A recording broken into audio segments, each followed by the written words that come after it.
Today we'll be covering the importance of your customers and also that of using market research as you begin your digital marketing campaign.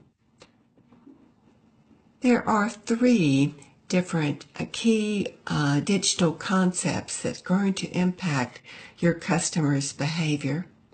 The first of all is digital disruption. There is constant disruption and upheaval in the digital world. All industries are vulnerable to change when a product or service comes along and meets users' needs in an unprecedented way. Secondly, global citizenship, or part of a global tribe. Consumers feel a sense of belonging in the digital world, and marketers must be aware of international shifts when tracking niche communities. Lastly, the attention economy. Your consumers are distracted by many things. How will you capture their attention long enough for the customer to take action online with a post or a purchase?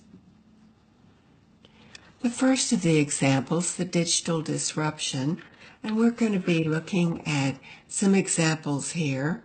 Netflix, Uber, and Airbnb fundamentally change the way customers watch television, travel short distances, and find lodgings. All three use current customer data to offer, improve, or price their services. For an agribusiness disruption, think of Starbucks, which served as a game changer for the way we drink our coffee. Starbucks appealed to us with quality beverages, inducing us to pay much higher prices for our caffeine fix. But more than that, we became part of the Starbucks community, downloading the app for orders to go or meeting others to share our specialty drinks. Global citizenship, coupled with empowered digital customers who drive digital disruption, is the impact of the global community and local tribes who share their interest. Online communities that encourage connection around common interest are more trusted and give a sense of belonging to the customers in the digital world. Lastly, the attention economy. Attention is a resource. A person only has so much of it. The attention economy describes attention as a scarce resource. Consider the ways it can be captured and retained long enough for information to be absorbed or for a customer to make a purchasing decision. Your customers are connected, impatient, fickle, and driven by numerous motivations. The challenge is keeping the customer's attention in an ever-changing and fast-paced world. An example would be social media sites such as Instagram or Facebook, using targeted and personally customized ads to keep user attention. Tools for understanding your customer. Developing user personas that represent typical customers, we must look at demographics, psychographics, and various motivators for our customers. And we're going to look at an example for that going forward. But we must have these personas in mind as we begin to develop our digital campaigns. A user persona is a description of a brand-specific cluster of users who exhibit similar behaviors. Their use of products, lifestyle choices, and customer service preferences. It's helpful for you to develop 4 or 5 personas as you begin your digital campaign. For example, we have Cody. Cody is driven by a desire to grow his ranching business. He has a passion for learning and is an avid user of social media for community connections. So we have this user persona example. Cody is a third-generation cattle rancher. He's 28 years old, married, and he's bilingual. So we're going to be looking at him as an example, perhaps for your products. If you have products or services that are basically targeting our cattle ranching businesses, this might be something to keep in mind. Customer experiences. So after we get our customer personas developed to guide you, an experience map will show you how and where your customers will engage with your brand. Customer experience maps should vary from business to business and should not follow a common blueprint. Both personas and experience maps should be living documents which are revised as new data collections indicate new buying trends or motivations.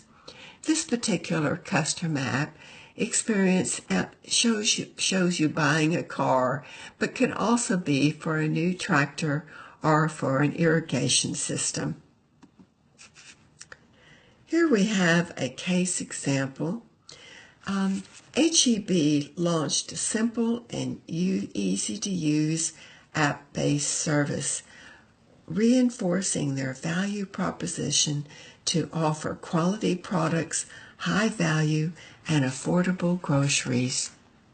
As part of their strategy to grow and meet customer needs, Texas grocery retailer HEB followed global trends towards serving customers during the pandemic.